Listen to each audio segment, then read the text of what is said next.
Hello everyone and welcome back to Danganronpa. This is actually I literally just ended the last episode and I'm recording this one now because I really want to figure out what happens. So I'm just recording 2 episodes right in a row. right in a row. Usually I wait for one to come out just in case anyone says anything, but I got to figure out who did it because I'm really curious. So everyone had heard Monokuma's proclamation, and they were gathered by the red door. And as soon as we were all there, Monokuma appears! That's not normal, actually. Hello. He's multiplied? Wrong. Nope, not multiplication. It just looks that way because of an illusion. I'm moving so fast it only looks like I've multiplied. Can you guys tell which one is the real Monokuma? Can we just get onto the elevator already? Boy! You're not playing along. Stop talking. We're not here to play with you. Okay, fine. Hey! Then if everyone's here and ready to go, please board the pain train. Elevator. I'll see you guys down there. Let's go. Okay then, shall we? Please! Hold on, I'm not mentally prepared yet.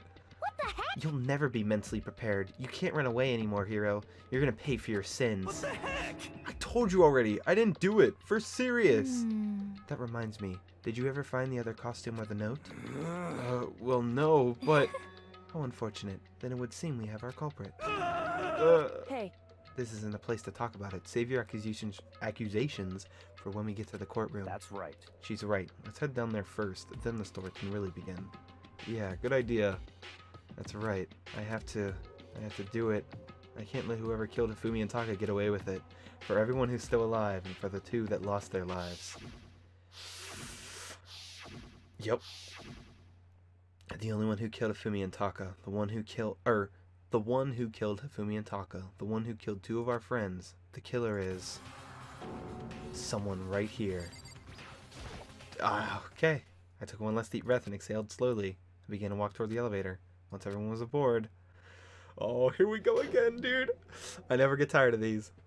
The doors closed on their own, and the steel box began to move. Shoot. The clinking of the elevator kept us company as we fell further and further down. This elevator is so not crowded at all. Look how many little people there are. This is horrible. And another person's about to die. Gosh. There was no going back. Until we settled all this, we couldn't go anywhere. Oh, shoot, dude. I'm not sure how long it was before the elevator finally came to a stop. The elevator door slid open, opening it up onto a cruel fate. Oh! When I see all of you gathered together like this, I realize just how few of you there are left. Your school life is slowly reaching its climax. Only because of you. Why? Why are you making us do such cruel things to each other? What? You really hate me so much? But I'm so cute. Come on. Stop goofing around and begin the trial. Don't rush me. Of course I'm gonna start it. I would never be like, stay tuned for the action-packed class trial after this commercial break. I never hold out on you like that. Okay, let's begin. Get to your assigned seats. And so, the curtain opened once again. A deadly judgment, a deadly deception, a deadly betrayal, a deadly riddle, a deadly defense, a deadly faith. A deadly class trial. Let's save it. Let's frickin' save it. For sure, Z's. Oh, right. Oh, I almost clicked. Finish. Okay, so let's get our other... We get another skill, right? Handy one. Oh, let's actually read what they do. Allows you to reload 2 bullets at once. Effective during the bullet time battle. Increases the time limit for each phase. Effective during the class trial. Okay. Steadies your aim a little. Ooh. Effective during the non-stop debate in the Hangsman Gambit. Cool. Okay. I mean, this is as good as we're gonna get. Let's do this thing. Let's do it. Oh boy, all rise. We already know who did it. Was that? It was Hiro. He does not have an alibi for when the murders took place, and we found him in that suit. Don't try and deny it. You killed them. I didn't! Someone knocked me out! I was asleep the whole time! I don't know anything about it! Shut your murdering mouth, murderer! Who are you calling a murderer? I am sorry to say, Hiro, but we do have evidence.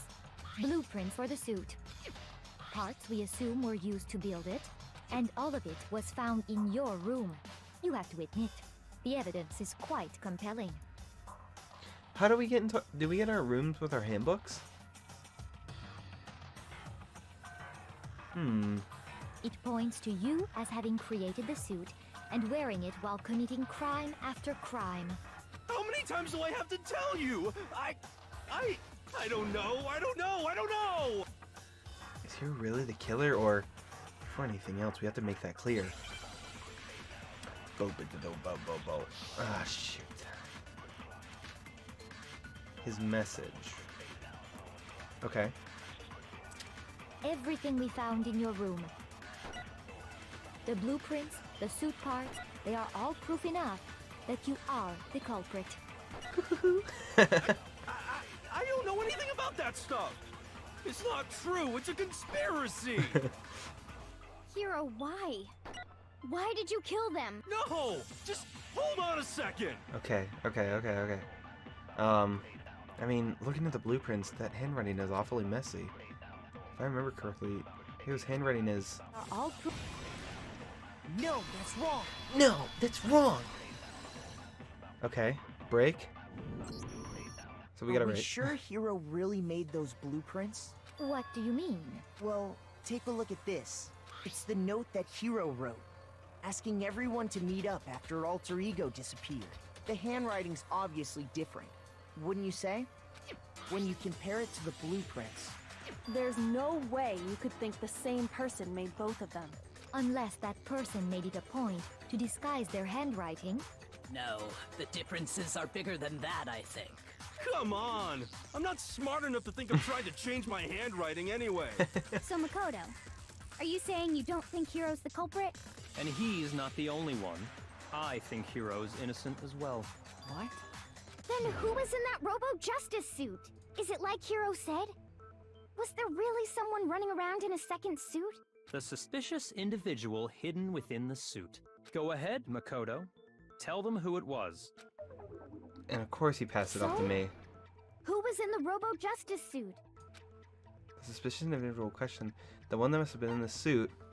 The Illuminati. I got it! Right? Other than Hero, I can't think of anyone else it could have been. Obviously, he was the one in that particular suit.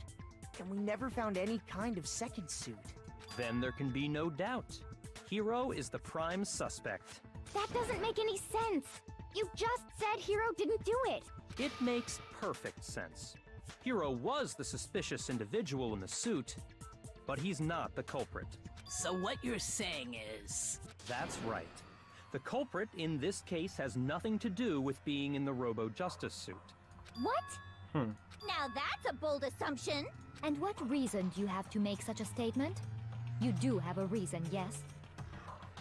Of course. But before we get to that, there's something else we need to clarify first. So let's get that out of the way. Hey, stop trying to boss us around. All things have a proper order. So what is it? What needs to be clarified? We must clarify the method of transportation for Taka's lifeless body. We know that. It would seem that his corpse was moved using certain particular items. Makoto, can you tell us what they were? The thing that was used to move Taka's body. That must have been the dolly. Yeah? I got it! I got it. There's still one more thing. The thing that was used to move Taka's body. Ah. The tarp? I got it! They were a dolly and a tarp, right?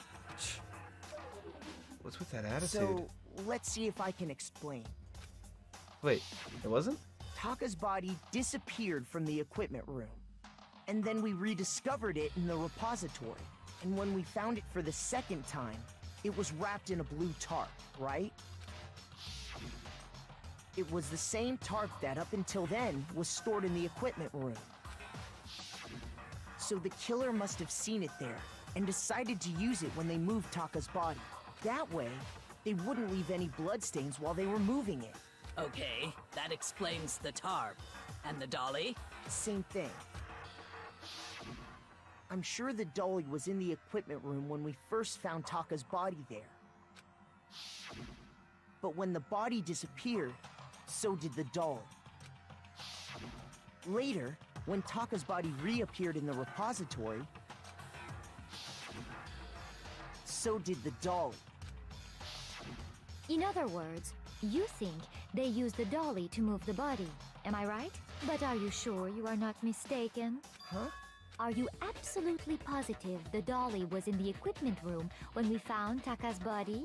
That dolly was made specifically for moving large objects between the repository and the art room. It would be very strange indeed to discover it had made its way to the equipment room. Is it not possible that it was in the repository all along, and you simply didn't realize it? She's raised an objection. How do you respond? There is no shame in being wrong. Nobody expects much from you anyway. Wow, We okay. have all accepted the fact that you rarely understand what is going on around Excuse you. me?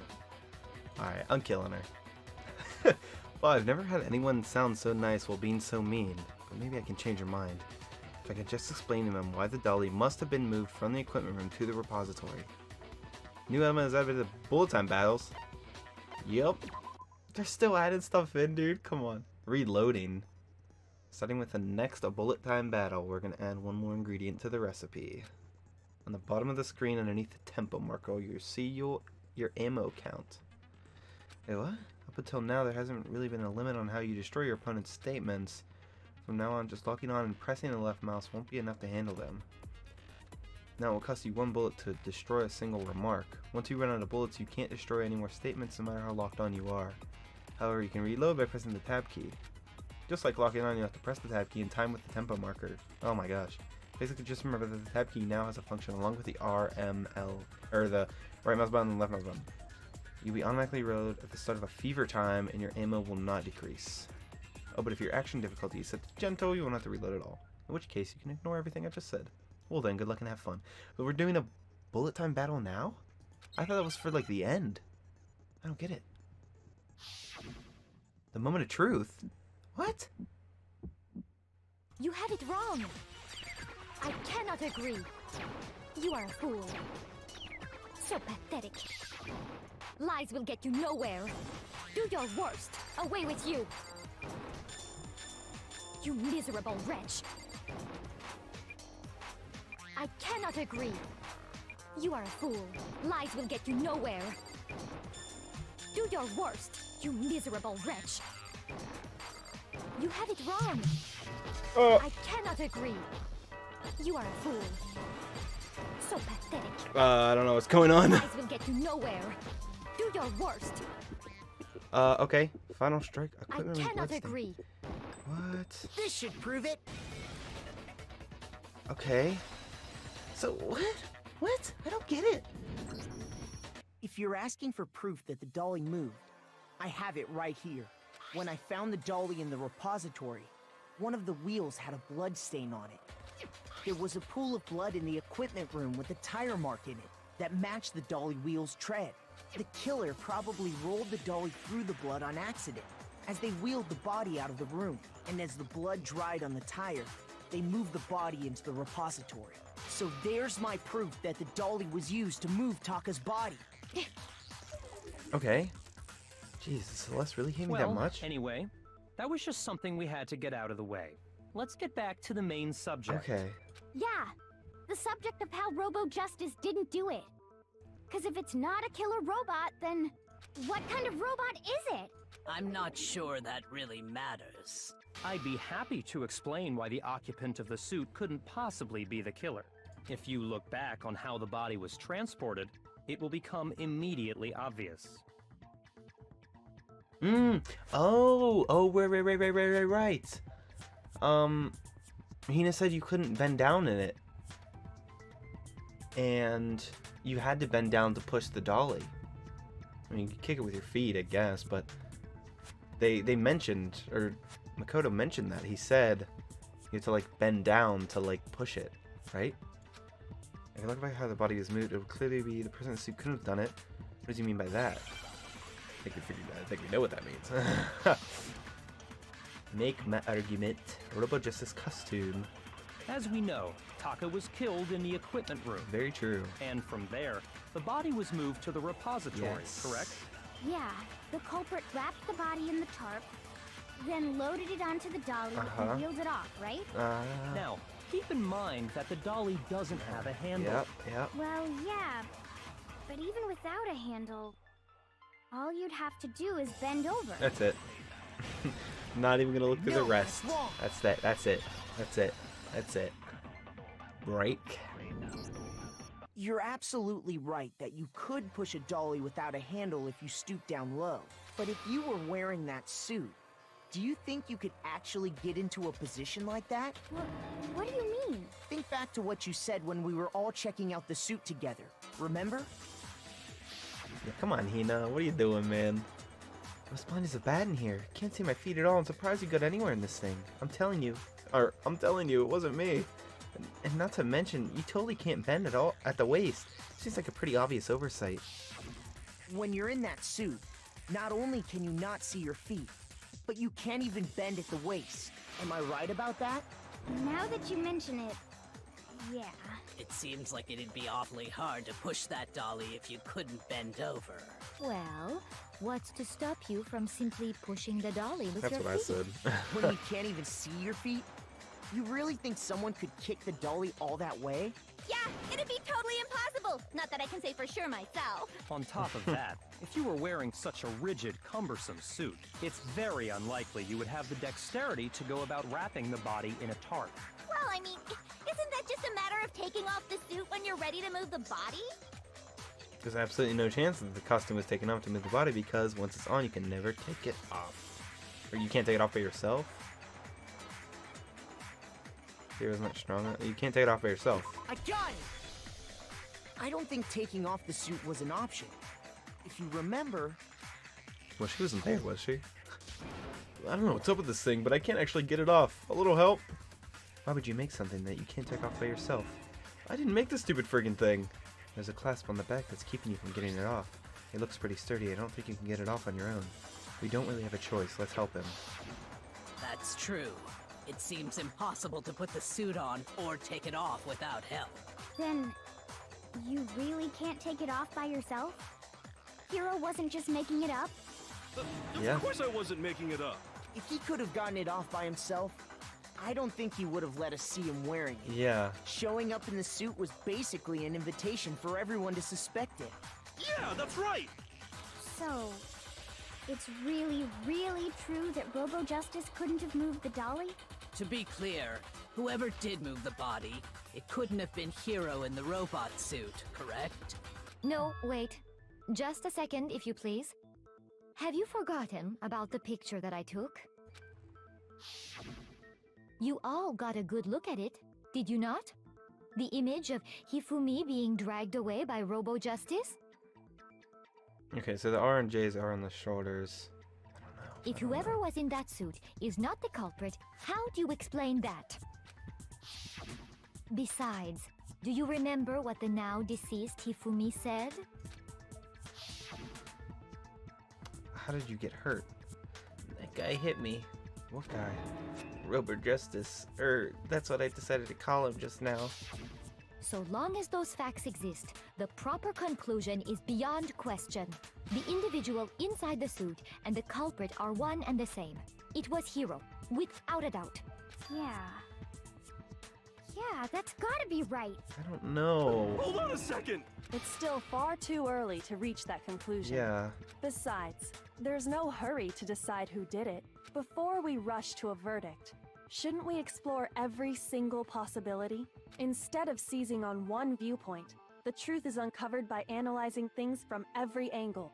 Perhaps, but where do we go from here? Let's review this series of unfortunate events from the beginning. Maybe we'll uncover something new. What a pain in the ass! I don't disagree, but our lives are on the line.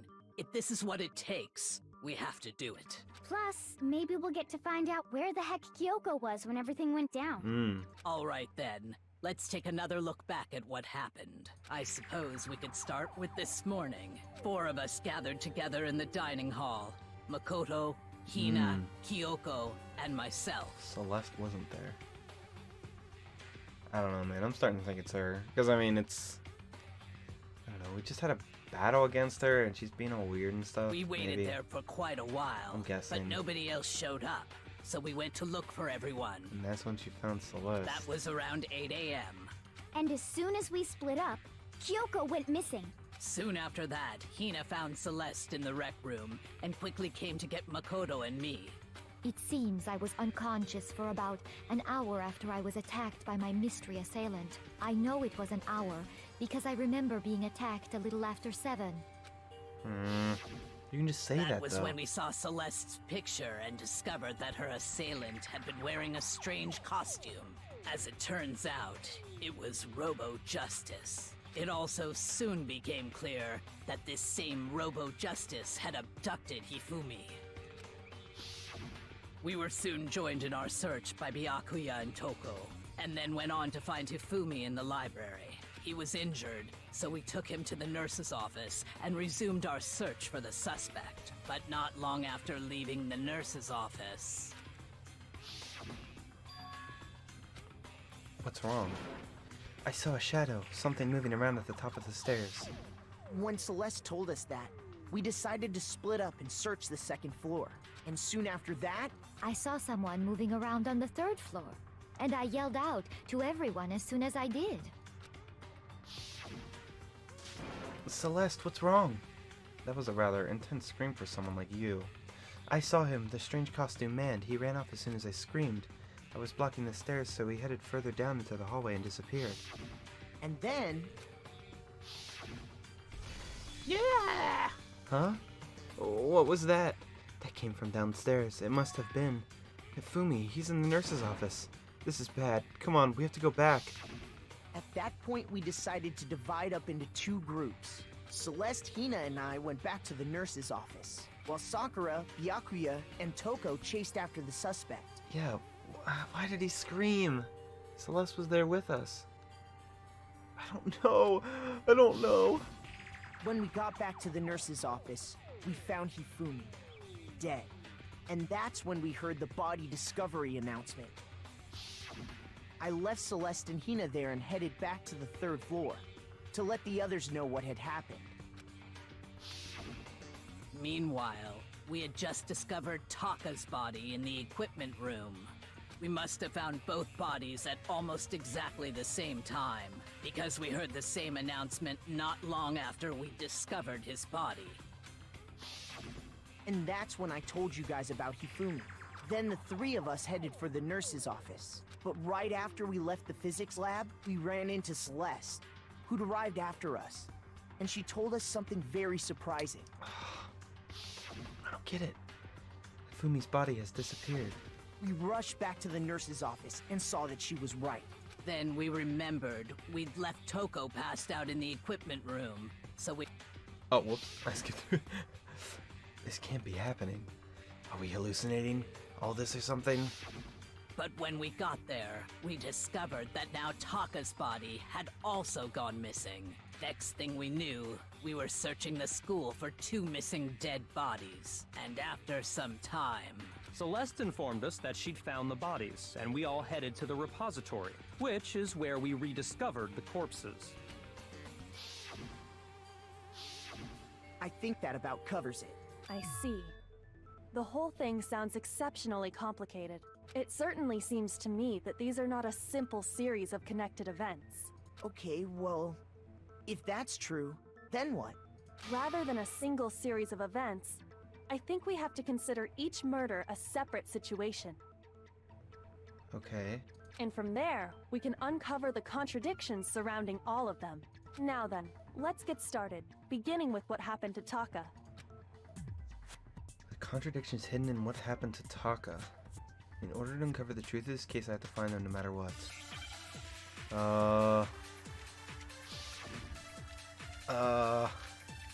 Welcome to file 3. Okay. So, regarding Taka's death, I wonder if he died before Hifumi. Yes. Or perhaps it was after? No. We already know what order they were killed in. Taka came last. No. What makes you say that? Yeah. Because of the numbering of the Justice Hammers. It's true that Hifumi was killed with Justice Hammer 3. while Taka's death came from a swing of Justice Hammer 4. See? So it's obvious Taka came after. I don't think so, though. Can't they just use a different hammer?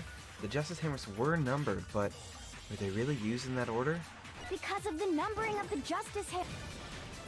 No, that's wrong. I guess I got it. I just freaking guessed, pretty much. Hold on.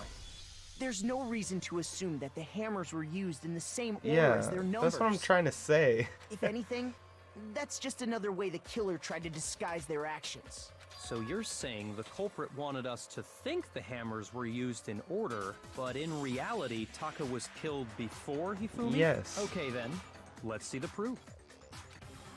Evidence that proves Taka was killed before Hifumi. Something relates to what time he must have died. The friggin' his wristwatch.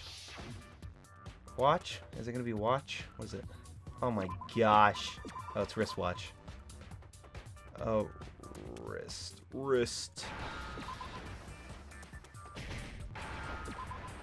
Oh, whoops.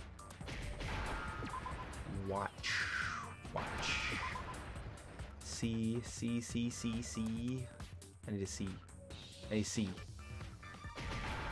And an H. Give me an H. Give me an H. There we go. Wristwatch. Now I understand. I got 6 minutes? Jesus. I've got it. Taka's wristwatch. See? Look. It broke with the hands pointing just past 6 o'clock. It must have gotten broken when he was attacked by the killer. Because as of last night, Hey, you! How long are we gonna keep us waiting? Taka's irritated voice pierced the air as he stared pointedly at his wristwatch. It's almost 10 o'clock, you know that? Bedtime for all the little boys and girls. so if it wasn't broken after 6 last night, then he must have been attacked around 6 this morning. And that would be his official time of death. But if that's true, then he was killed well before Hifumi. And before Yeah. Celeste was attacked this morning, which happened around 7. Oh, that's true. I didn't think about that. I didn't think about that. That's right. Taka was killed before any of the other incidents took place. That simple fact slipped past all of us. We made the wrong assumption about the order of events, all because of those justice hammers. That's exactly why the culprit wrote the numbers on each hammer and had them increase in size. That way, when we saw how they were used in each incident, we'd easily make that wrong assumption. Now, if Taka was killed around 6, then everyone's alibis for his murder go out the window. Because when he was killed, we hadn't met up in the dining hall yet. That may be true in the case of Taka's murder, but all of our alibis still hold true for Hifumi's death. That's right. With him, at least, we're all safe. Are we? Huh? What was that? That came from downstairs. It must have been Hifumi. He's in the nurse's office. This is bad. Come on, we have to go back. When we heard Hifumi screaming, we were all together. Except for Hiro and Kyoko.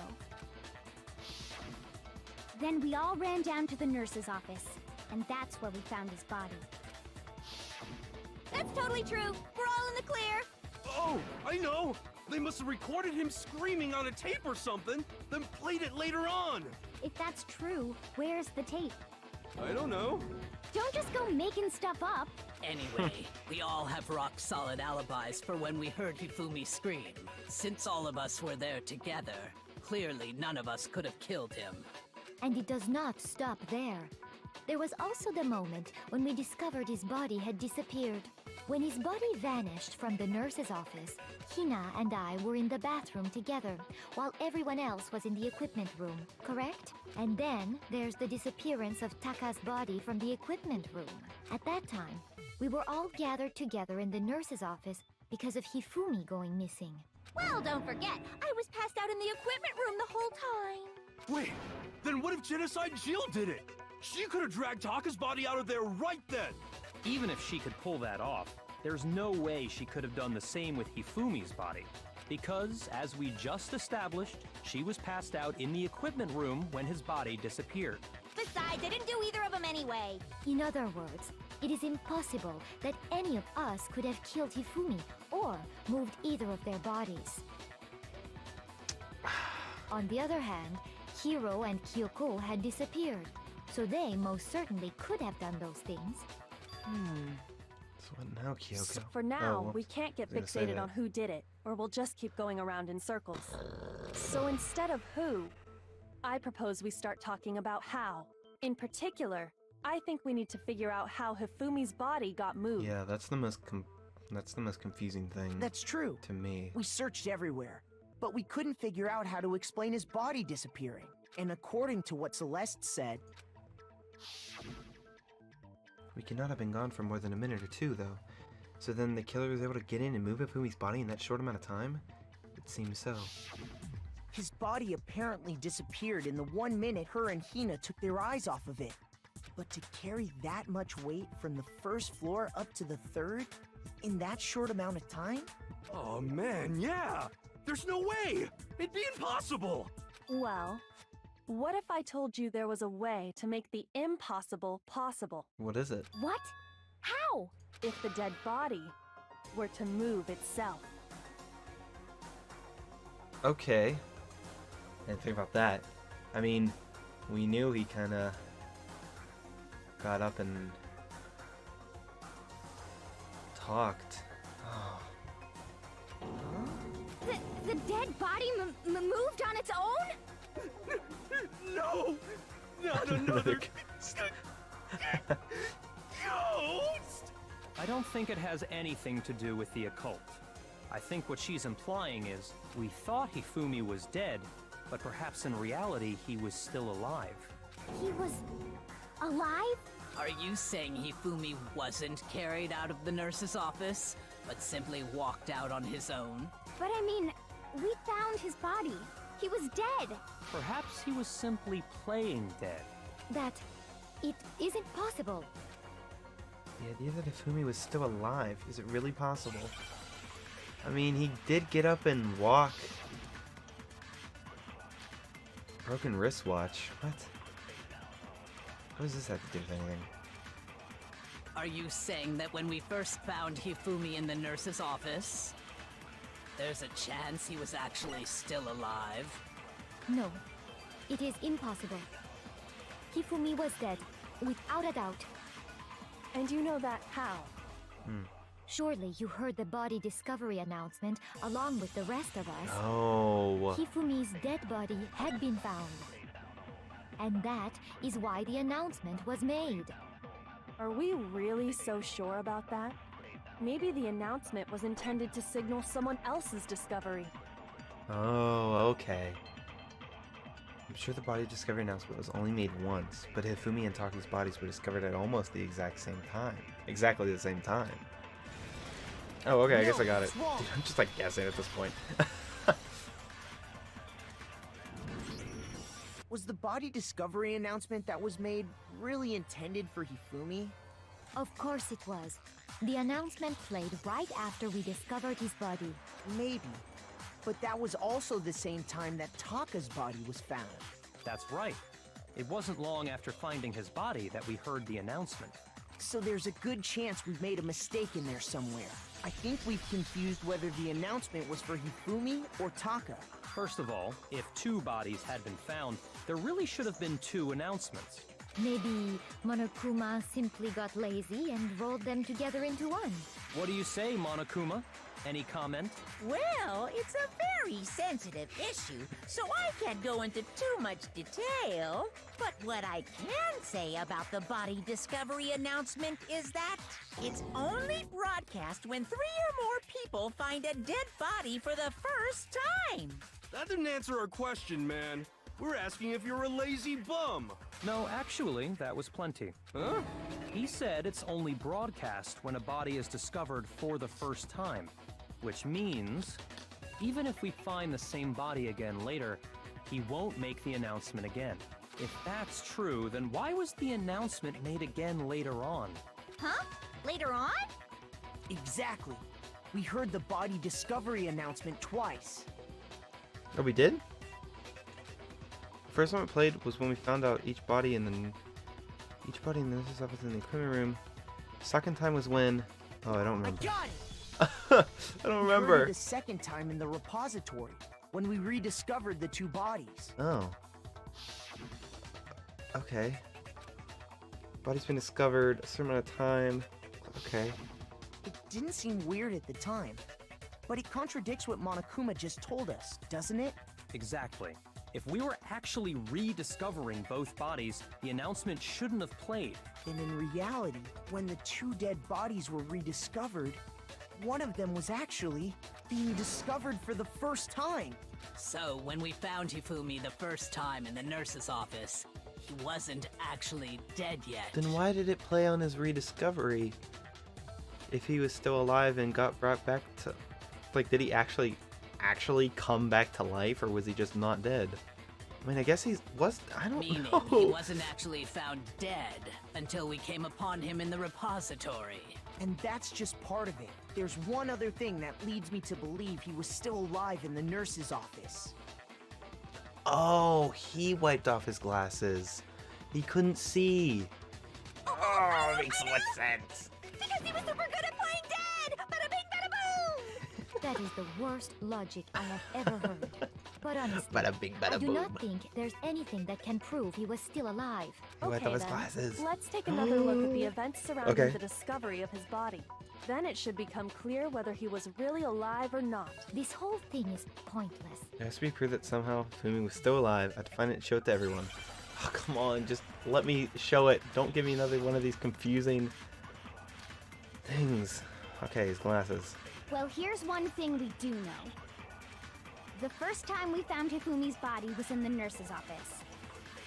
And then, while me and Celeste were in the bathroom, his body disappeared. And the next time we saw his body, it was in the repository. But when you compare his body before being moved and his body after being Oh. moved, He's gonna say nothing changed. other than the change in how it was positioned, there was no notable difference. Aha, that's it. We can hit it right now. No, that's wrong. That's it. Okay, okay. Alright. In fact, there was one clear difference between Hifumi in the nurse's office and the repository. His glasses. That fact alone proves that he was only playing dead in the beginning. Perhaps you'd like to fill the rest of us in? I already filled you in. When we found Hifumi in the nurse's office, his glasses were covered with blood. But when we found him again later in the repository, they were spotless. And I found the item he used to wipe them clean in the nurse's office trash can. The evidence I found in the trash can in there was the, this thing. I got it! It was a glasses cleaning cloth featuring a certain cartoon mascot.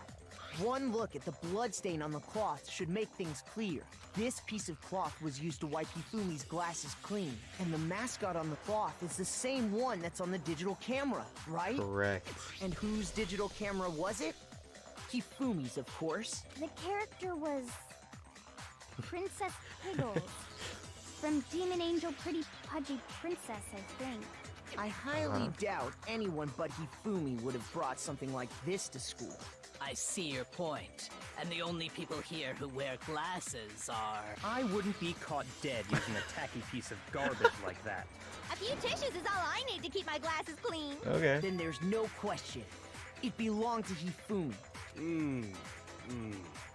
So what you're saying is... What exactly? He just has no idea what's going on. He's like, I get what you're saying, but could you explain it again? What I'm saying is, the blood on his glasses was wiped away using his own glasses cleaning cloth. Even if that is true, it does not mean he wiped the blood off himself. But who not? would benefit from a clean pair of glasses other than the glasses owner? Right. That's a good point. Then it must have been him, right? Yeah. So let's assume that Hifumi was still alive in the nurse's office. He pretends to be dead. Then when he's alone, he wipes his glasses clean so he can see. Then he stands up and walks out on his own 2 feet. And with that, the impossible task of moving his copious corpse becomes possible, wouldn't you say? But then, if he was just pretending to be dead, what was with all that blood? Was it paint or something? I mean, he already got The attacked. fridge in the nurse's office contains packs of Oh. blood for emergencies. He probably used one of those. Used one? What? He figured if he was gonna play dead, he should go all out. So he just dumped it everywhere. But he got crazy with it and had to wipe his glasses off when he was done. God, what an idiot. And if Hifumi was still alive at that point, the disappearance of Taka's body is easily explained. It should be perfectly obvious who must have moved Taka's corpse. The one who moved Taka's body was...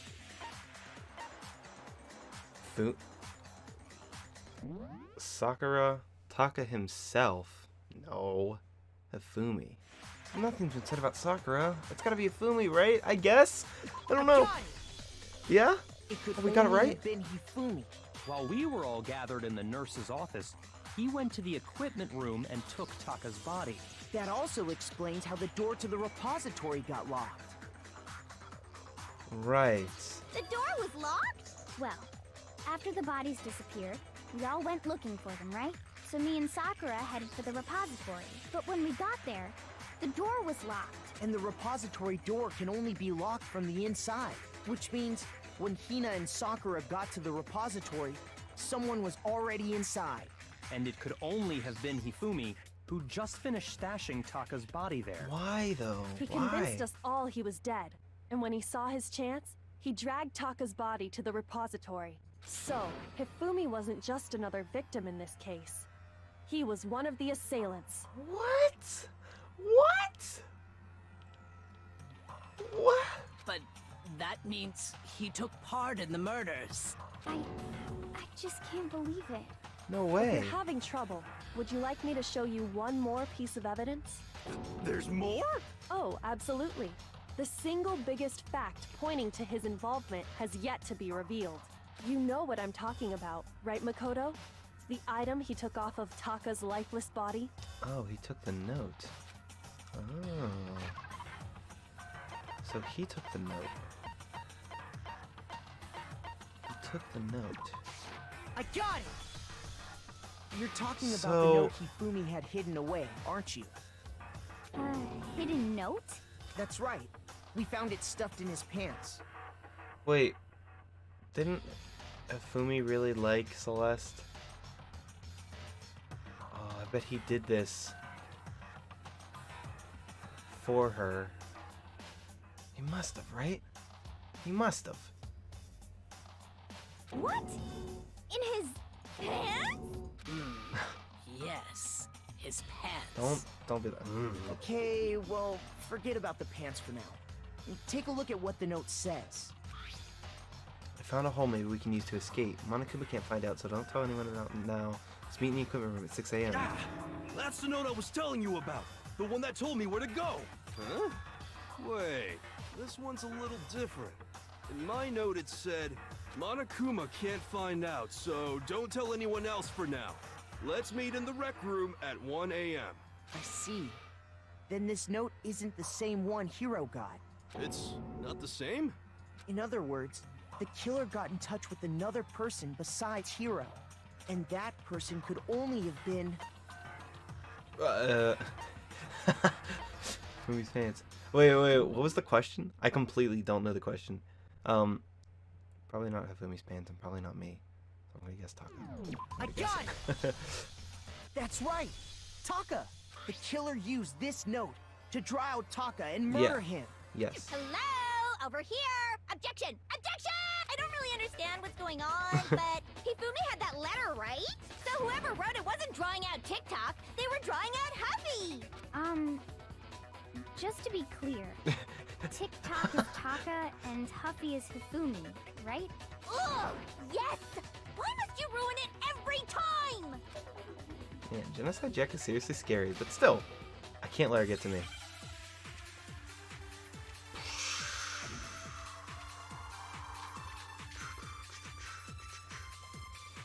I don't know what any of these have to do with anything. Huffy had the note, right? Then the person it was intended for must have been Huffy! Whoops. But remember what the note said. What time did it say to meet? 6 a.m., I believe. The time doesn't matter! does matter. The note has nothing to do with TikTok. Guess this. Yeah. Okay, No, okay. it's wrong. Yeah. That was easy. Alright. Okay. No, there absolutely is a connection. What the hell are you talking about? The note said to meet at 6 a.m., which is the same time Taka was murdered.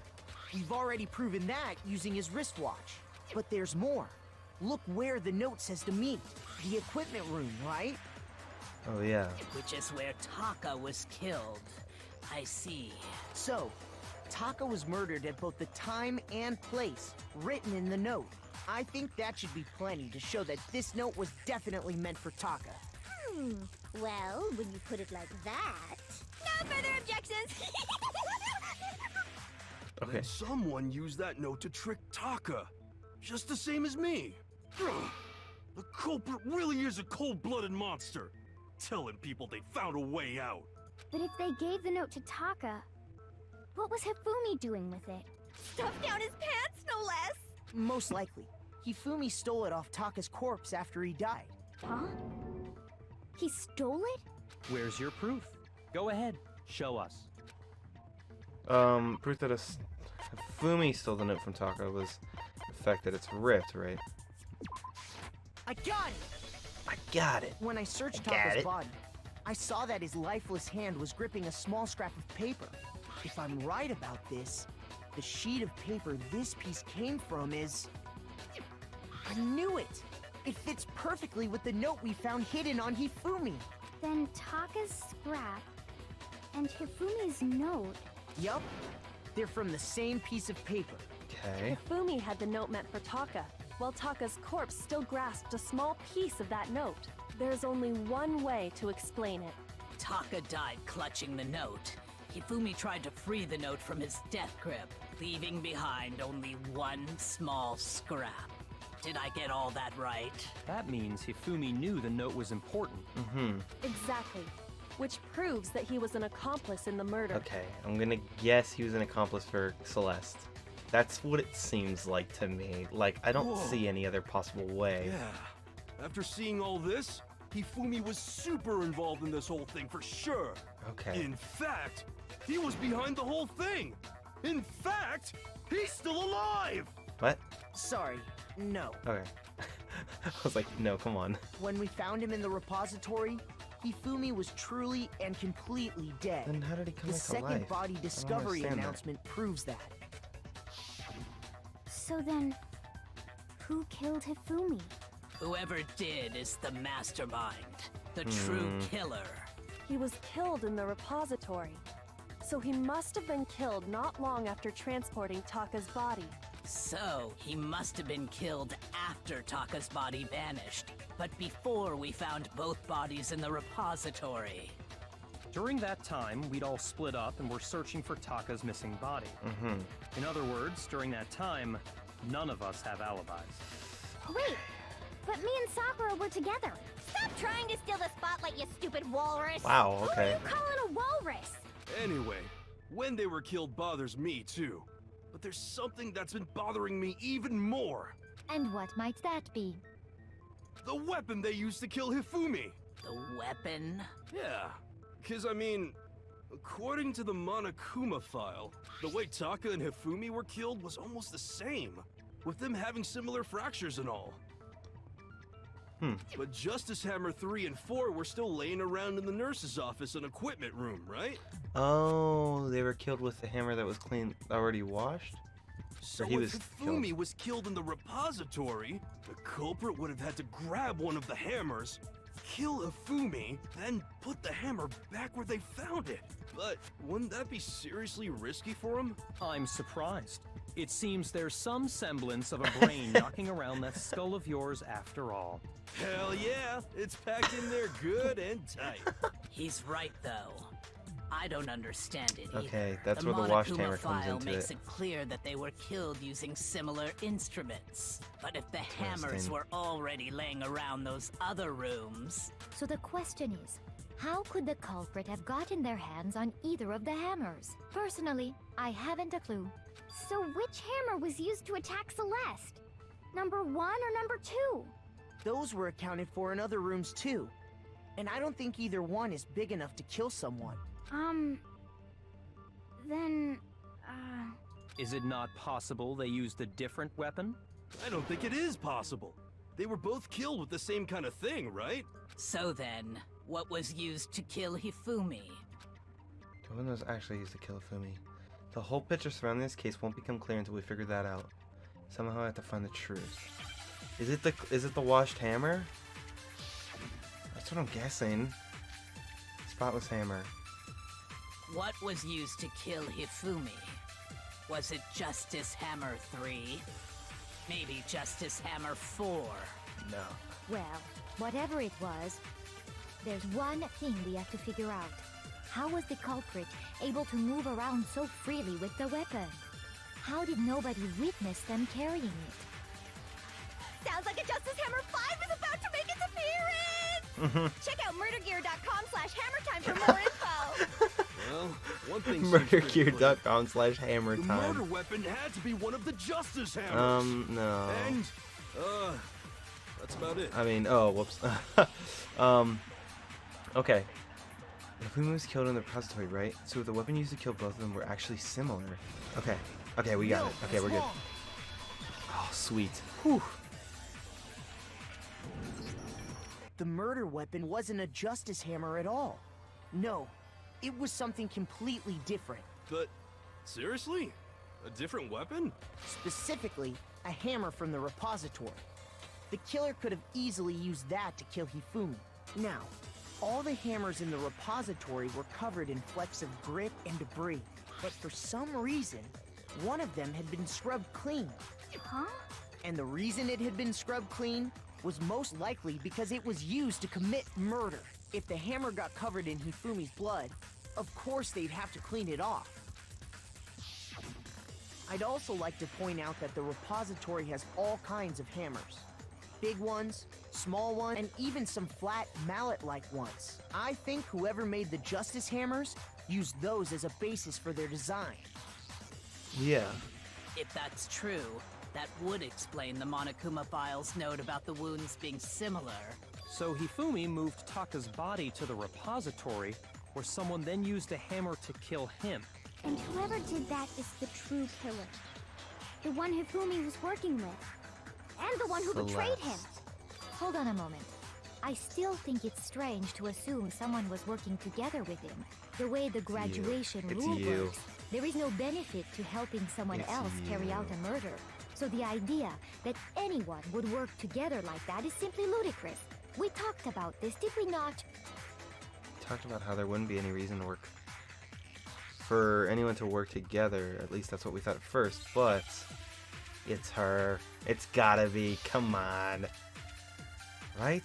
Spotless hammer. Doesn't have anything to do with anything. Based on the rules that have been laid out for us, even if more than one person is complicit in the murder, only the one who actually carried out the act can graduate and survive. Assuming the rule holds true, it is simply impossible that two people work together on this. That is how the rule was explained to us. But that only really applies if there's one murder, right? In this case, however, there were two. Two murders. So, wait, what? Can we really say there's no chance two people work together on this? Okay, there we go. I just, missed it or something. That was weird. That should have been close enough. It should have just given it to me. Since there were two murders, it's at least plausible that more than one person was involved. What do you mean? If there'd only been one murder, then yes, the idea of an accomplice isn't really worth considering.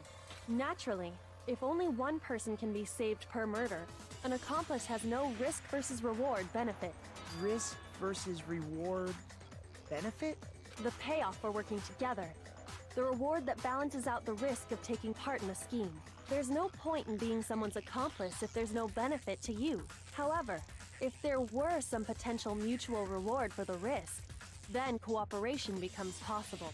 You're saying that two people could act as each other's accomplices to commit two separate murders. I think that's what the true killer told Hifumi. They would each have an accomplice for their crime, and based on the case's events, Hifumi would have been the first one to act. murdering Taka. They made him carry out the first murder so he couldn't back out of helping them later on. So in this case, there wasn't one single person committing multiple murders. Instead, each person killed someone, creating two separate incidents. And it only looked like one person because that's how the true killer designed it to look. A single suspicious individual, a similar weapon used in each crime, disappearing bodies. By creating one seamless set of circumstances, they made it look like one person was behind it all. The mastermind picked their target and managed to convince him to go along with their plan. And then, to avoid the no accomplices rule, they simply killed their accomplice. Which, if true, means that betraying Hifumi was part of the plan from the very beginning. That's just awful. How could anyone be so cruel? It's gotta be You think Celeste. so? It has to be. I can't help but admire its cunning. Still, their choice of accomplice seems odd. It's not odd because Celeste knew that he liked her, so she was easily able to get him to accept anything. I remember if it's two murders were the same, that was the main characteristic this time. Kyoko must have noticed that fact from the very beginning, which is why she said not to look at this as a series of connected events but entirely separate incidents. Kyoko really is amazing, although, when you think about it, she's almost too amazing. Like, it's almost unnatural how good she is at I this. understand how an accomplice could be Okay, involved. why would you say that? But then, who was the one pulling Hifumi's strings? Celeste. That's problem numero uno right now. Celeste. True killer manipulated Hifumi to carry out the number of actions, in the end murdered him. In the debates up until now, the way the case has unfolded, when you consider all that, there's really one person who seems to fit. Am I picking right now? Oh my gosh. I'm actually picking? It's gotta be Celeste, right? It has to be. It has to be, dude, right? It has to be. She was... I mean, come on. It has to be. She made him play along with everything, and she said, it has to be her. It has to be. No. It's her. It's Here's definitely my her. answer. It's definitely her.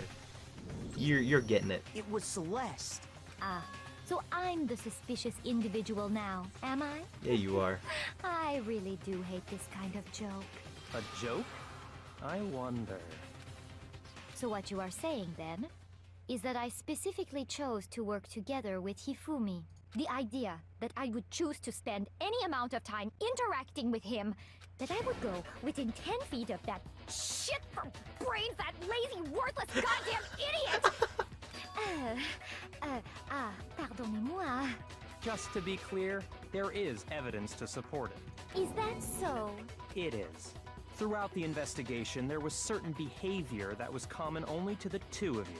Considering what we've learned so far, it only further proves that the two of you were working together. Yeah. What is it that the only Hifumi and Celeste had in common? Encountering the suspicious individual?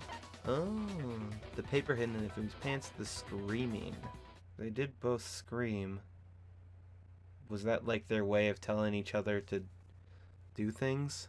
Like when Celeste screamed, then Hifumi knew, okay, she's gonna get him to go up there, and then I'll scream, and then they'll come down here. I'm gonna pick, that's probably the safer bet. I'm just gonna pick this. I got it! Okay. The behavior they had in common has to do with the suspicious individual in the suit, doesn't it? The only ones who ever actually saw Robo-Justice firsthand were Celeste and Hifumi. Shush. The adults are talking now. Okay. Sorry. As he said, You can't only give in like that, Celeste Makoto. and Hifumi ever laid eyes on the costumed individual. If we accept that Hifumi was one of the culprits, we can't help but suspect what Celeste has said as well. Are you saying everything they told us was a lie? After taking Hifumi to the nurse's office, we all began our search for this individual, correct? And not too long after that, do you remember what Celeste said? I saw a shadow, something moving around at the top of the stairs. We headed to the second floor specifically because of what she claimed to have seen. Next, to draw us all to the physics lab up on the third floor, She let out a blood-curdling scream. and when we'd all come to see what was wrong, what was it she said? Celeste, what's wrong? That was a rather intense scream for someone like you. I saw him, the strange costume man. He ran off as soon as I screamed. I was blocking the stairs, so I headed further down into the hallway and disappeared. Once she'd done her job of getting us all up to the physics lab, it was time for her partner to get to work. Yeah. Huh? What was that? That came from downstairs. It must have been Hifumi. He's in the nurse's office. This is bad. Come on, we have to go back. It was to get us to divide into two groups. So that we would discover both bodies at the same time? In fact, Celeste was precisely the one who proposed that we split up. Then why don't we split up into two groups? I'll lead the hunting party. That seems much more interesting. Very well, then Makoto and Hino, you come with me to the nurse's office. Hino. I will leave the capture of the suspicious individual to Toko, Byakuya, and Sakura. Well, if Celeste and Hifumi were working together, all those chance events suddenly become connected. Okay. And on top of that, Okay, that she got piercing nothing to cry say. of yours early on. She got nothing to say. Oh? That was to signal Hifumi, wasn't it? That's what I thought. That's what I was thinking. The screaming was to It like was signal your each way other. of telling him, we're on the 3rd floor. Everything's going according to plan. Why else would you let out a scream that could have carried across the sea? She I just got nothing to realized say. another strange thing. When we found Hifumi in the nurse's office, who we now know was only pretending to be dead, I certainly was not expecting this. I did not imagine that Hifumi would be murdered. Celeste, you were the first one to say he'd been murdered. You wanted to make sure we wouldn't have any doubt in our minds.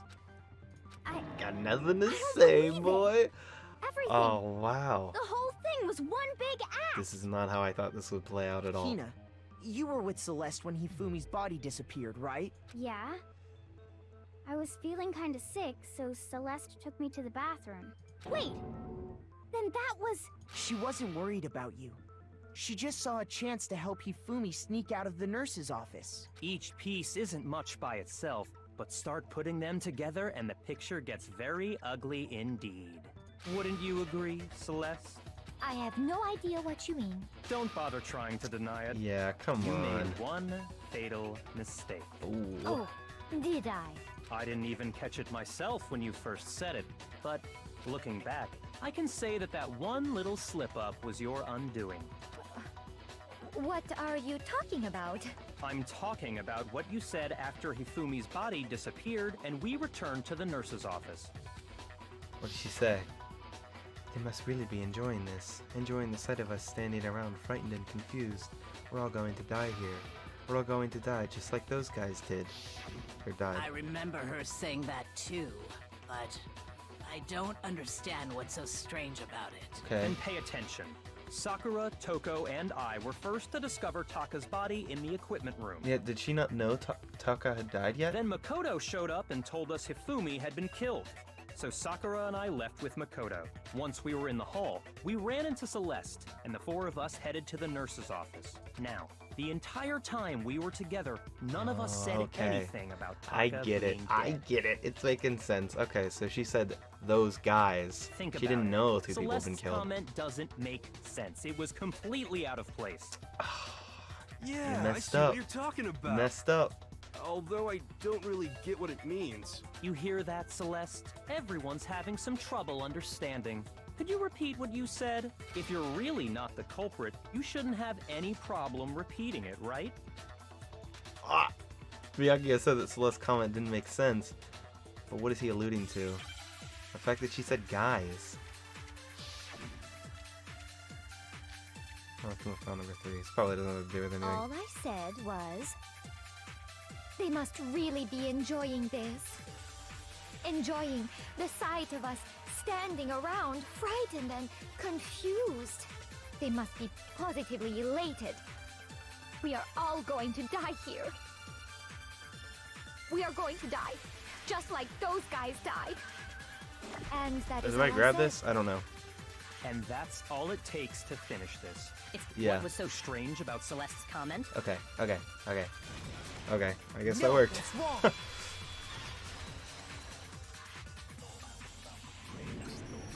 That's right. There's no reason Celeste should have said, just like those guys died. When she said that, none of us had told her Taka was dead. Exactly. And we didn't run into her until after we were all out in the hall. So there was never any chance for her to have seen his body in the equipment room for herself. So how did you know, Celeste? How did you know more than one person had been killed? And how did you know they were both guys? Because Kyoko had also disappeared, right? So she could have been dead too. Very true. You all have such vivid imaginations. You know that? Imaginations? You claim that I was lying when I told you about the suspicious person I saw. Then what about the picture I took? That was just How Hiro do you dressed explain up. this picture of the costumed villain dragging Hifumi away? It has to be some kind of setup, right? So let's put the suit on. No. Then she used the camera's timer to Have you so quickly forgotten? You are the only one who could have possibly fit into that suit. Plus, I happen to know that this particular camera does not have a timer. In other words, it is an unassailable fact that this is a picture of Hifumi being dragged away. If everything I told you was a lie, how can this picture exist? Simple. Are we sure that's really a picture of the suspect dragging Hifumi away? What could you possibly mean by that? Surely there are other explanations than the one you've offered up. No, there is no other explanation. Other explanations. I mean, if it wasn't a picture of the suspect dragging Hifumi away, the only other possibility is Hifumi and the suspect are dancing, Hifumi and the suspect have been drinking, Hifumi is dragging the suspect away. Yeah. I got it! It's not a picture of the suspect dragging Hifumi away.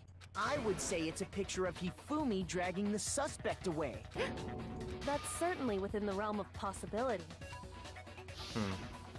The one being dragged off in that picture isn't Hifumi, but the person in the robot suit. We've simply been led to believe that it's the other way around. And the strange costume might only exist to lead us astray even farther. If you saw someone wearing something like that in this situation, of course you'd notice and be suspicious. That's what happened! You put me to sleep and made me out to be the bad guy in all this! That's exactly what happened. Such a thing is utterly impossible. Hifumi was dragging him away? Ridiculous. Is it? I don't think it's ridiculous at all. Then shut your mouth and allow me to educate you. No. You don't talk to Kyoko like that. Oh, you're dead. Oh, you're dead. Celeste thinks she can prove that there's no way Hifumi was dragging the suspect away. But is that really possible? No. You don't talk to Kyoko like that and get away with it alive. Oh, jeez. Okay, the blueprints, the costume, and his message. You dressed me up in that suit after I passed out! Then you just draped me across Hifumi and had him carry my weight! You tried to make me look like the bad guy! Like I said, ridiculous. As you can see in the picture, the suspect is standing perfectly upright. If the person inside the suit was unconscious, there's no way they could stand up straight like that. Oh, the Then the blueprints. fortune-telling idiot is the culprit after all! I bet the blueprints had something like where the legs lock or something. Okay. No, that's wrong!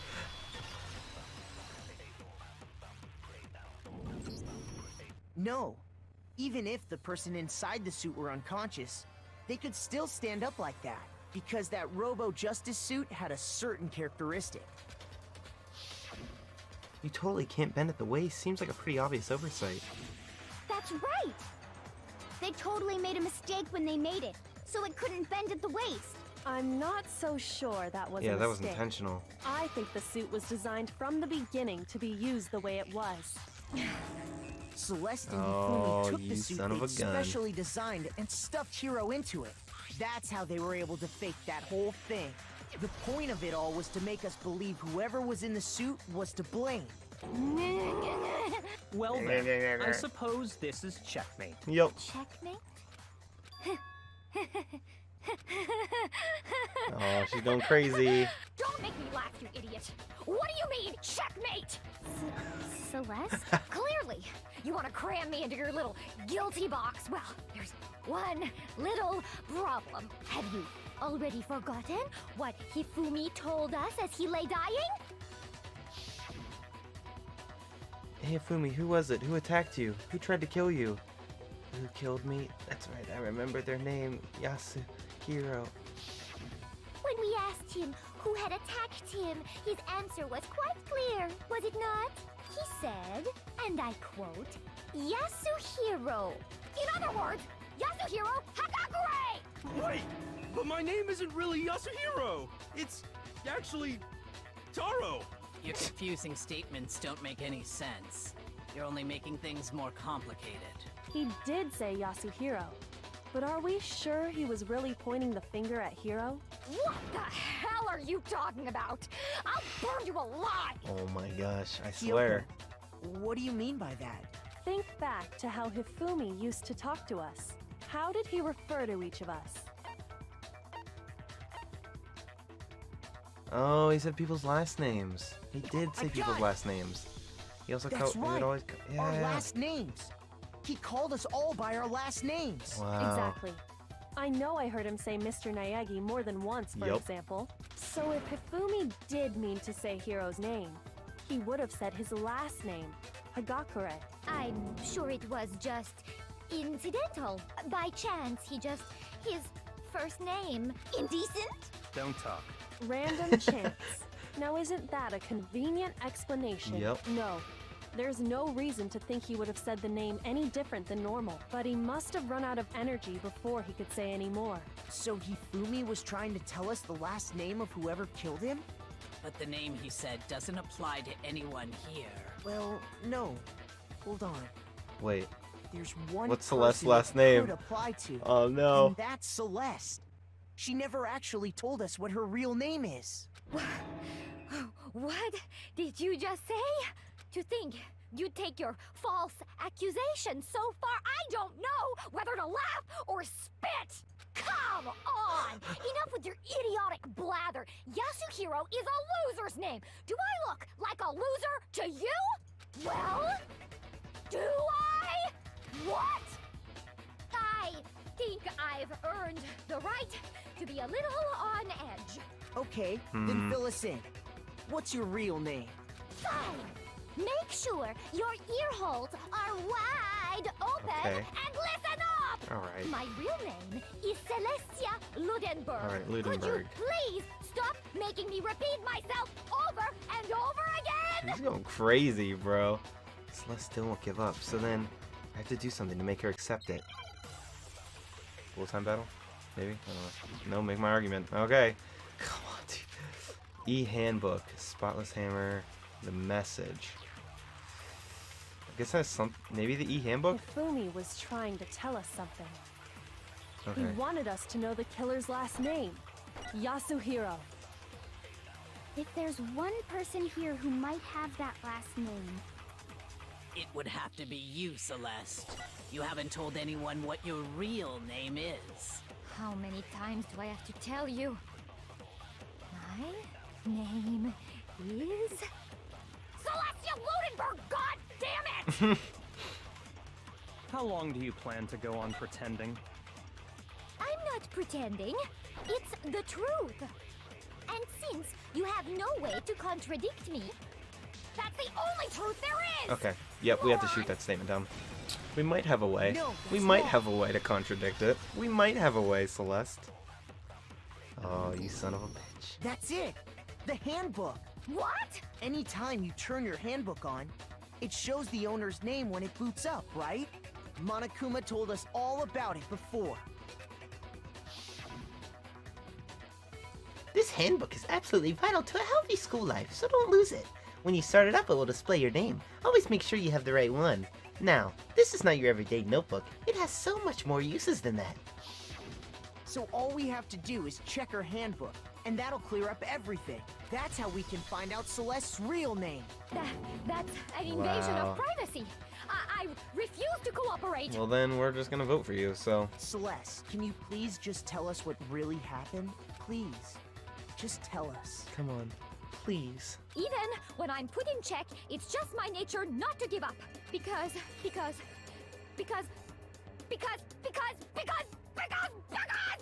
Until the game's over, you never know what might happen. Fine then. Let me settle it. Let me go over the case again, from Oh. the beginning, and shed light on all your crimes. And that'll bring everything to an end. Alright. Alright, let's do it. Let's do this. I think so. I think we're The good. killer is you! Alright, let's figure this out. Let's figure it out. Did we Before do good? anything, the killer persuaded someone to help carry out the murder. And that person was... Okay. Look at his Boom. face. With an accomplice, the killer was able to execute a number of otherwise impossible schemes. What? Okay. First, they convinced someone to meet them in the rec room last night at 1 in the morning. That someone they met with was Hero. The murderous duo intended to pass Hero off as the prime suspect. So when they met up with him, they drugged him, knocked him out, and stuffed him into the Robo-Justice suit. Next, Hifumi positioned himself to make it look like Robo-Justice was attacking him, while the killer used a digital camera to take pictures of the assault. They did all this just to create evidence that would put the suspicion on Hero. When they were done with him, they shoved him, still unconscious, into the pool room locker. And then finally, at 6 a.m., they moved into the murder phase of their plan. They called Taka to the equipment room.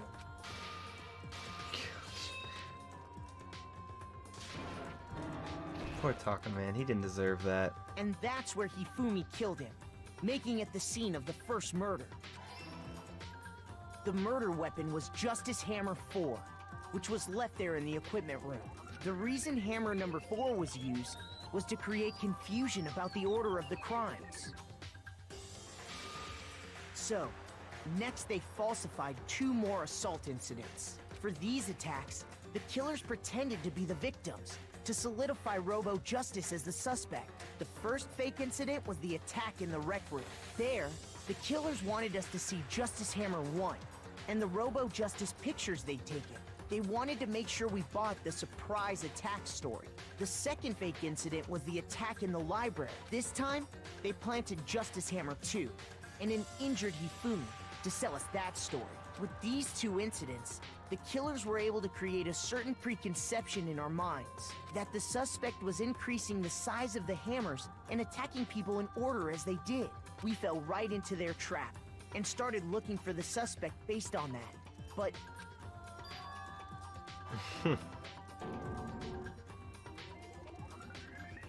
while we did that, we left Hifumi alone in the nurse's office. This was exactly what Hifumi was hoping for. He took a blood packet from the refrigerator and Justice Hammer 3 and turned the room into a crime scene in which he himself had apparently been brutally murdered. He let out a scream to draw us back, and when we returned, that's what we found. Meanwhile, the other group that had been out searching found Taka's body at the same time. So when we heard the body discovery announcement, we naturally assumed it was for Hifumi. We left the nurse's office, and Hifumi once again took advantage of the situation. He simply got up and made his escape. When we learned his body had disappeared, we all rushed back to the nurse's office, and once again, Hifumi had the chance he was waiting for. This time, he snuck into the equipment room.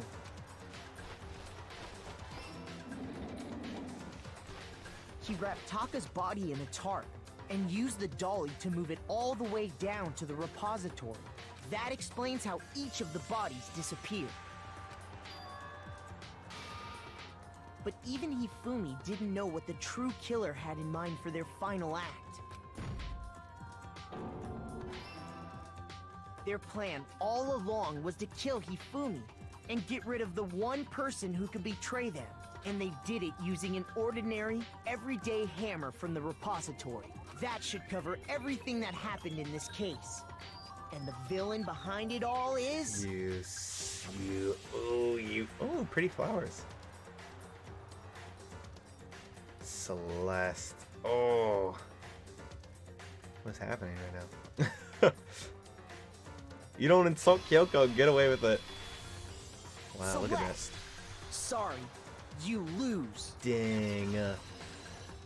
Dang. Get wrecked, dude. I lost? I lost?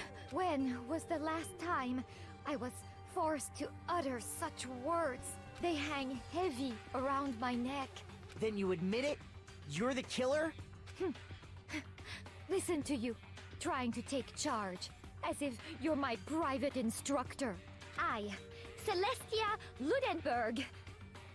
Actually, no. Taiko Yasuhiro is fine. Taiko? So, you finally accepted it. I'm the kind of person, once I've lost, I don't like things to drag on. Interesting. Wow. Oh my gosh. Oh, I actually got A's on this stuff? Holy cow. What was that B on? I don't know what the freak. Wow. 98. Ooh, sweet. Or was that for... Okay, I don't know. Monokuma. I'm ready to begin. Dang, dude. Her, like, whole... Wow, Or- okay. No, I suppose this is the end, isn't it? It is indeed the moment we've all been waiting for.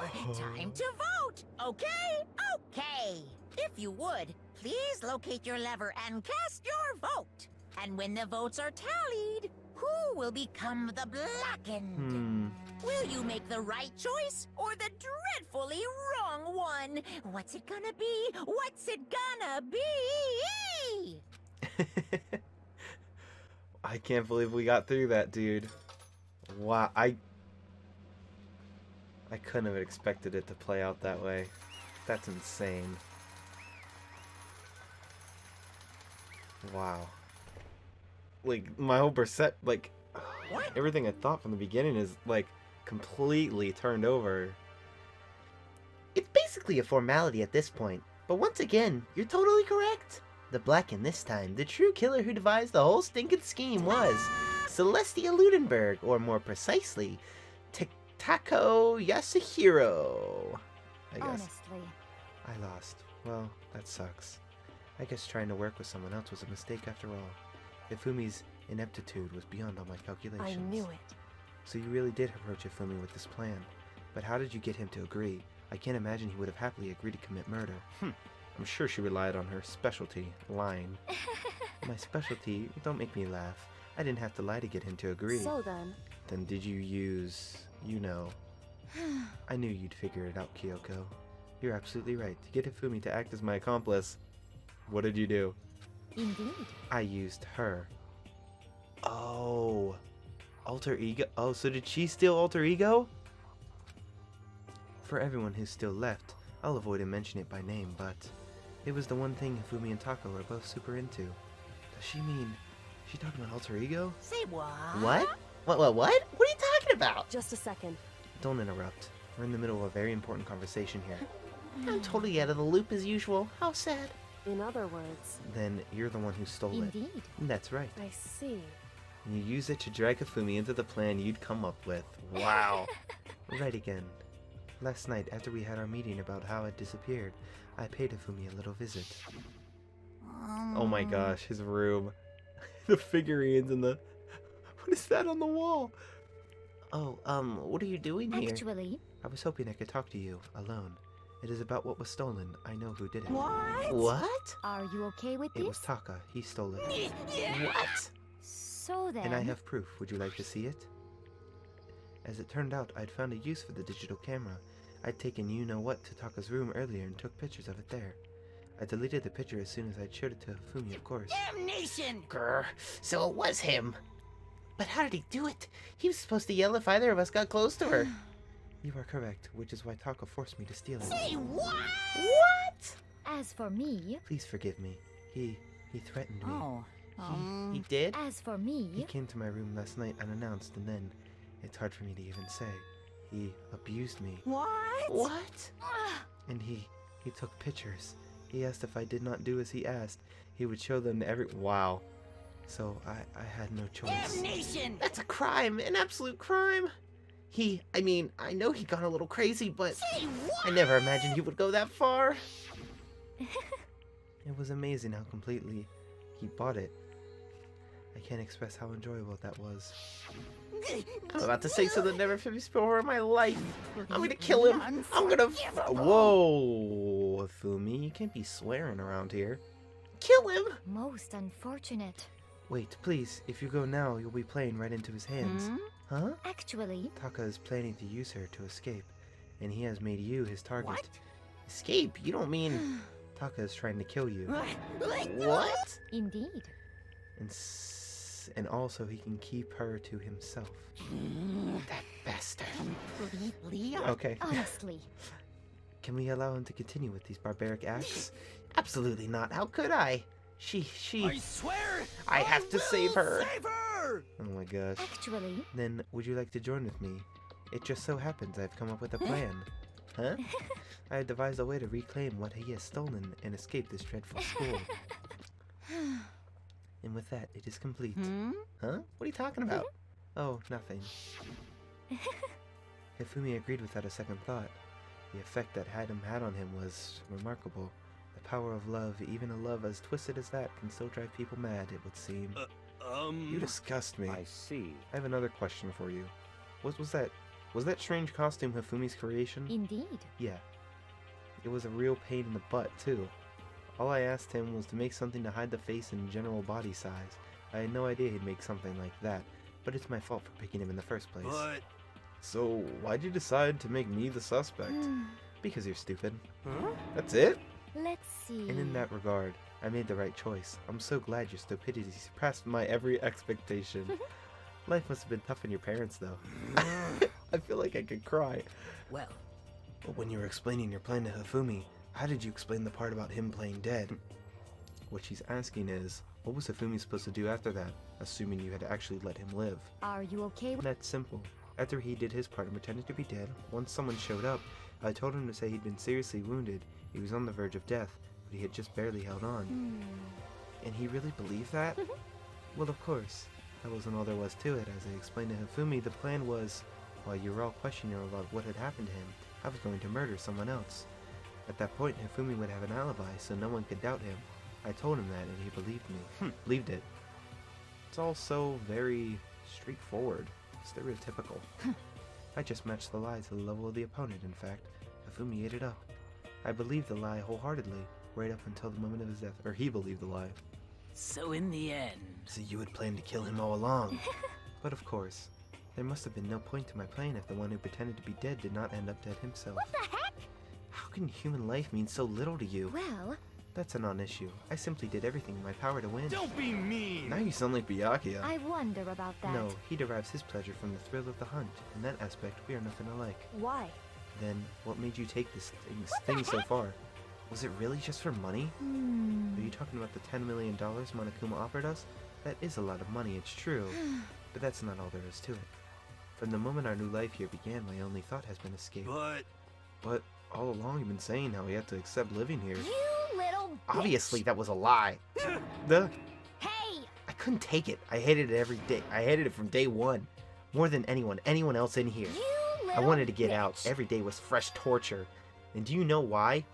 This is fine. Because I had a dream, and accepting a life here would have meant nothing less than giving up on my dream Honestly. forever, and there was no way that I could ever do that.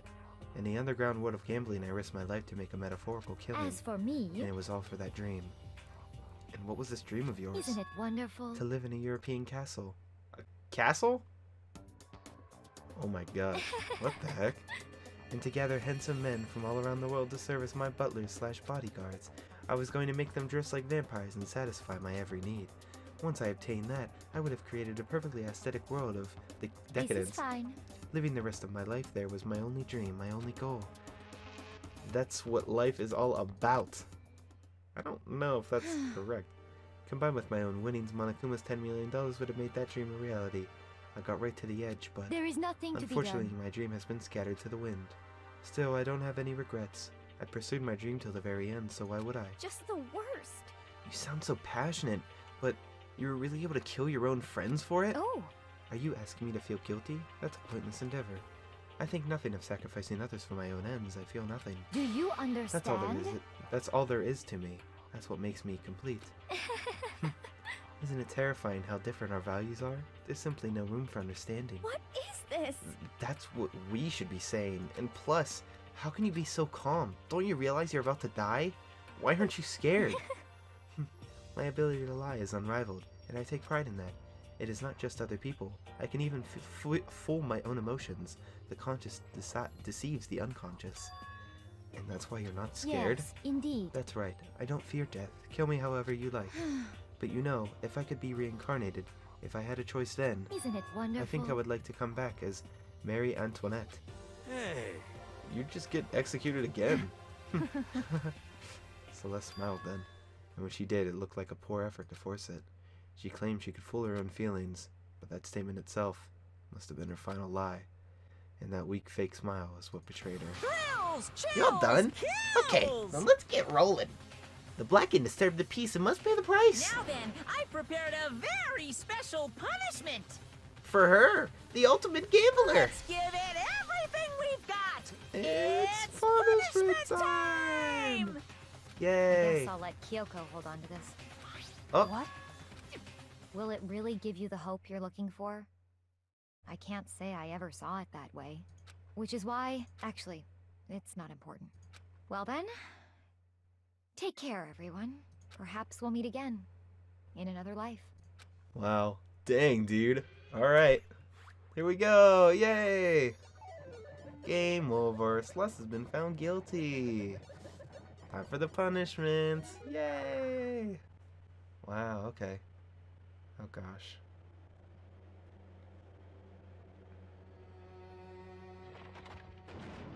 Oh. She's gonna get burned. What the heck? What is going on? She gonna get burned? The burning of the Versailles Witch. Oh my gosh. Or Versailles? Is that what it is? Oh no. I don't know how I feel about this one.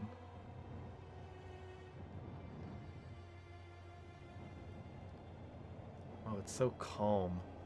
This is really weird. Oh my gosh, you're supposed to get burned alive, dude. No way. I don't like this. I don't like it.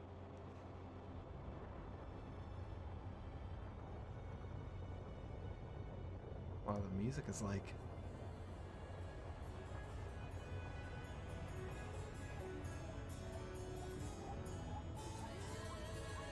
What the heck? You alright? Sure, you'll be fine. What? Hello? What? Wait, what? What? Wait! You're just gonna smack her with a freaking fire truck? Oh. Is that it? What happened? She dead? She died? Oh.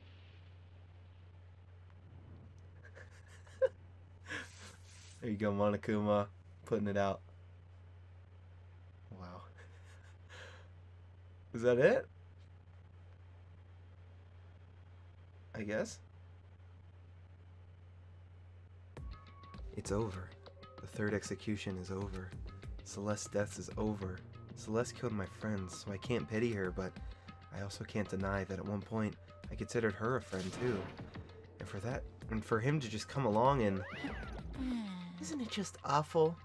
Someone couldn't cut free of their regrets from the outside world, and so more people had to die. Extreme! You guys are still young. You need to place more value on your lives. What are you gonna do? Geez, and here I thought you guys were gonna pass the torch of hope to the next generation. let me out of here! What do I care about hope? I'll throw it in the trash if you just let me out of here. Too bad. You're all the embodiment of hope, whether you like it or not. And it's my destiny to knock you down one by one. It's sad, yes it is, but that reality just can't be avoided. Don't talk like you're not responsible. How long are you gonna make us keep going through this? What do you want from us? How strange. God, I'm so sick of people asking me that. Give it a rest already. So anyway, Kyoko, did I see you get some kind of key-type object from Celeste? Hey! Hey! So, what's the deal with that? What? Huh? What's the matter? So then, I want to question if you answer mine. you... What did you do? What did you do to me?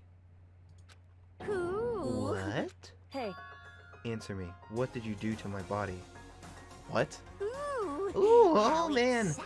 Oh geez, oh man, oh geez. What do you mean? What did I do? I have no idea. I don't know anything about it. What was that just now? The mastermind did something to Kyoko's body? What does that mean? Hello. Okay, things are getting kinda awkward. I think it's about time I got out of here. Well, Meanwhile, you guys can go on enjoying your school life. If you get lonely, give me a shout. Not that I'll do anything about it, of course. see ya later. See ya! Monokuma disappeared, leaving us all depressed and in despair. Although it wasn't all despair. There was one small hope. Hey, Kyoko, Monokuma already mentioned it, but what was that key that Celeste gave you? so... Most likely, it's the key to one of the dressing room lockers. Huh? What? Then that means Celeste probably hid it in there. Hey, I suppose sometimes it's easiest to miss what's right beneath our nose. Well then, we'd better go check. Indeed. Good idea. We left the courtroom and rushed to the dressing room. As we approached the dressing room, Kyoko looked back at us and Hey. said, I'm going to go on alone from here. Everyone else head to the dining hall. I'll check on with you later. What? Why exactly are you going so... alone? Do you even have to ask? As she spoke, she glanced quickly at the surveillance camera. Come on. That's not what I meant. Why you? They're still at the risk of a spy, you know. Then I'll go too. What? You? Please, let me go. Standing here arguing is just going to draw more attention to us. Goodbye. Do whatever you want. Thank you, Byakuya. well then. Then it's up to you for now. Yo! I'm going to go to the dining hall, okay? Huh? So Makoto and Kyoko are going to go together? Why are you blushing, Hina? Why are you blushing? Does that mean what I think it means? I don't know. Okay. Good luck, Makoto. Girls like her are total pushovers when you show a little backbone. I tried to forget what Hina said. Everyone headed to the dining hall, leaving me and Kyoko there alone. Shall we go? Well, shall we? Yeah. Oh my So then. gosh. We need to get into that locker. Kyoko took the key Celeste had given her and unlocked the locker. And as the locker swung open, we saw... You really came. Good morning. It's been a while, hasn't it? It's safe, thank goodness. I'd never heard Kyoko sound so relieved. It was like she was speaking from the bottom of her heart. I did just what Celeste asked. I didn't say a word. I stayed quiet the entire time. Oh, and I think I might be over to the latest set of files soon. Maybe as early as tomorrow. I'm doing my best, so please, wait just a while longer. So, now we can officially say the case is closed.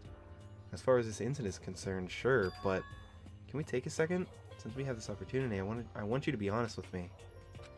Kyoko, please tell me, what are you trying to do all on your own here at the school? You... Is that why you wanted to come here with me? However... Regardless, that's not something you need to know right now. I don't need to know? That just makes me even more worried. What? Worried? Like, what happened during the investigation this time? You disappeared and we didn't see you again. Without warning, without explanation. When you do that, Indeed. it's only natural that they think I'm the mastermind spy, right? And you too. No, I believe What? you. You believe in me? Isn't it obvious? People believe in their friends, right? That's why I want you to tell me. And I want you to believe in me too. Because we're friends. I understand. It's true. Then maybe I can believe in you. Just a little bit more. Then... That's fine. Fine, I'll tell you. I'll tell you why I've been disappearing and where I've been going. You see... Oh! What I heard from Kyoko then was... Well, frankly, it kind of blew my mind. Right after I told Kyoko I believed in her, she told me a story that was, well, almost unbelievable. Okay. I decided I had to confirm what she told me with my own 2 eyes, so I waited for nighttime to come. And when it did, I went into action. Correct. The boys' bathroom on the 2nd floor doesn't have a surveillance camera or monitor in it, and in the storage closet there, way in the back. She said it was away in the back of the boys' bathroom storage closet, but could Kyoko really be right about this? Boys' storage closet? This thing? What? What? Here? Is that a storage closet? It's just a normal storage closet as far as I can tell. The secret Kyoko told me about. Could it really be hidden here? What's hidden here? Is it a fake? She said it was way in the back of the storage closet, but I mean, seriously? Without thinking, I placed my hand on the back of the storage closet, and suddenly, as if it were being yanked in. Oh! Good shunk. At the same time as I heard that sound, I fell through the wall. I had no idea what was going on. I had fallen through the back of the storage closet. Huh? It turned out, the back wall was like a revolving door and I'd made my way to the other side, just like Kyoko had said. Correct. In the boys' bathroom on the second floor, there's a storage closet, and in the way back of the closet, there's a secret room. So this is the secret room, but what's in here? I guess we can figure out what's in here, next time on Danganronpa. I'm sorry I have to leave you off on this. I'm just finding this out now, but the recording's been going for like 2 hours now at this point, and it's just gonna be way too long of a video. So I'm gonna leave this here, and we will pick up next time on Danganronpa. What an insane freaking Clash Trial! I swear, dude. I literally had no idea it was gonna go that way. That was insane. That was way off what I expected. I thought, you know, they were both killed by someone, and then I don't freaking know. My brain's dead at this point. I've been recording for like 5 hours straight. I don't freaking know. So, I guess that's it. I will see you guys next time on the next episode of Danganronpa. And thanks for watching. Bye.